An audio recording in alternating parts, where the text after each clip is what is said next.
हाँ जी, सत श्री अकाल, नमस्ते, आदाब, हेलो। आशा करता हूँ आप सब लोग स्वस्थ होंगे, अपने आसपास किसी भी तरह का प्रदूषण नहीं फैला रहे होंगे और आने वाली जनरेशन के लिए इस धरती को रहने लायक बना रहे होंगे। आज जो मैं टॉपिक लेके आया हूँ आप लोगों के सामने, वो टॉपिक है नेगोशिएबल इंस्ट्रूमेंट एक्ट 1818-1। इसके आज हम इंट्रोडक्शन के बारे में बात करेंगे कि भी इस एक्ट को लाया क्यों गया, क्या नीड थी इस एक्ट को लाने की। देखिए, जब ट्रेड एंड कॉमर्स, कोई भी कमर्शियल एक्टिविटी होती है तो ज़रूरी नहीं होता कि भी हर एक इंसान अपनी जेब में करोड़ों रुपए लेकर चले। ज़रूरी नहीं कि हर एक के पास at the moment, at the time पैसे हों। तो क्या होता है, वहाँ पर हम चेक्स देते हैं, बिल ऑफ एक्सचेंज करते हैं, प्रॉमिसरी नोट्स देते हैं। मान लीजिए जैसे कोई दुकान वाला है, काम कर रहा है, रिटेल का काम कर रहा है और वो कोई सामान लेकर जाता है वहाँ पर, तो जो दुकानदार है उसके पास सारा का सारा पैसा तो होता नहीं है। वो भी कहता है कि भी जी मेरे पास जब पैसे आएंगे तब मैं अमाउंट दे दूंगा। तो वो हो जाता है प्रॉमिसरी नोट कि भी मैं आपको प्रॉमिस करता हूँ whatever the credit is left I will pay you on this and that time, date and time. जो नेगोशिएबल इंस्ट्रूमेंट, ये इंडिया के लिए तो कोई नया नहीं है। अगर हम देखें नेगोशिएबल इंस्ट्रूमेंट एक्ट को, जो इंस्ट्रूमेंट ऑफ एक्सचेंज हो रहा था प्रॉमिसरी नोट्स का, बिल ऑफ एक्सचेंज का, चेक का, ये इंडिया में बहुत पहले से हो रहा था। बस ये वर्ड्स नहीं थे जो मैंने अभी आपके आगे नाम लिए हैं। जो उस टाइम जो वर्ड्स यूज़ होते थे वो होता था, एक वर्ड यूज़ होता था जिसे हम इंस्ट्रूमेंट ऑफ एक्सचेंज कहते थे, वो होता था हुंडी, HUNDI, हुंडी।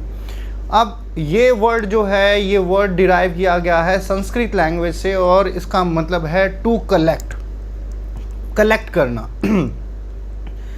ये तो हुआ इंडिया के हिसाब से बात।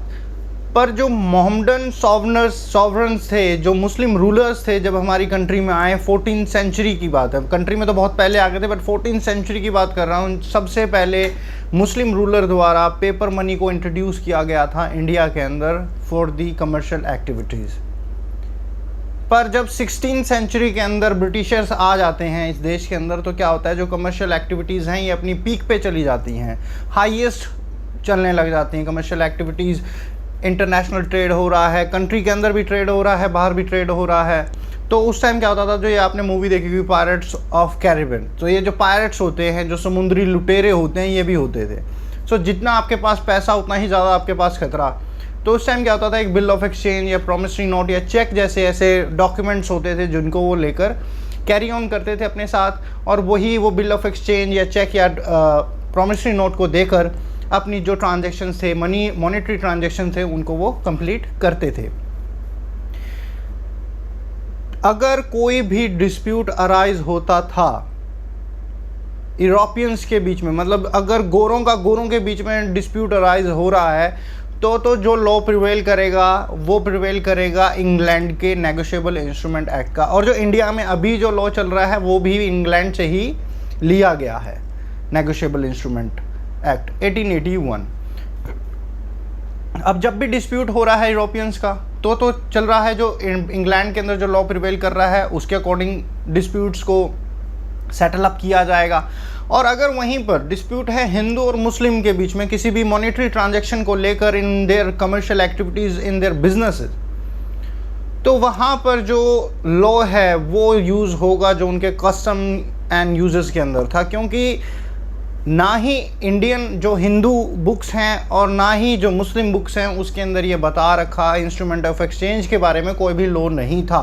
बस वो क्या था कि भी एक पीस ऑफ पेपर के ऊपर, जिसको हम हुंडी कह देते हैं, उसके अकॉर्डिंग वो इंस्ट्रूमेंट ऑफ एक्सचेंज कर रहे थे, वो ट्रांजैक्शन कर रहे थे कमर्शियल एक्टिविटीज़ के अंदर, वो अपने बिजनेस को, अपने ट्रेड एंड कॉमर्स को चला रहे थे। ऐसे धीरे धीरे कर क्या होता है कि भी हमारे जो कस्टम एंड यूजर्स थे, अब जो लेजिस्लेचर था इसने सोचा भी काहे को इतनी भड़क ली, क्यों मैं नए वर्ड्स का नए लॉ लेके आऊँ।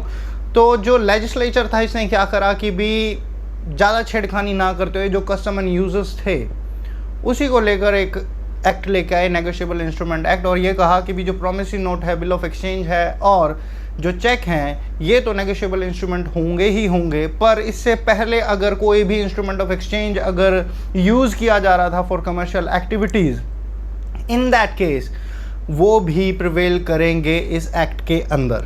अगर कोई भी डिस्प्यूट अराइज होता है कि भी वो प्रॉमिसरी नोट नहीं है, बिल ऑफ एक्सचेंज नहीं है, वो चेक नहीं है, और कोई अदर चीज़ थी जो कि इंस्ट्रूमेंट ऑफ एक्सचेंज था या है किसी के कस्टम एंड यूजेस के अंदर, इन दैट केस ऑल्सो जो ये नेगोशिएबल इंस्ट्रूमेंट एक्ट 1881 है ये अपनी जुरिडिक्शंस को कायम रखेगा, ये जुरिडिक्शन से आउट नहीं होगा कोई भी केस।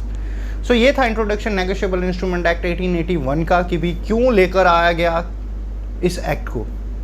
आशा करता हूँ आपको ये जानकारी लाभदायक लगी हो। आने वाली जानकारी के लिए चैनल को सब्सक्राइब करें और अपने दोस्तों के साथ शेयर करें। धन्यवाद।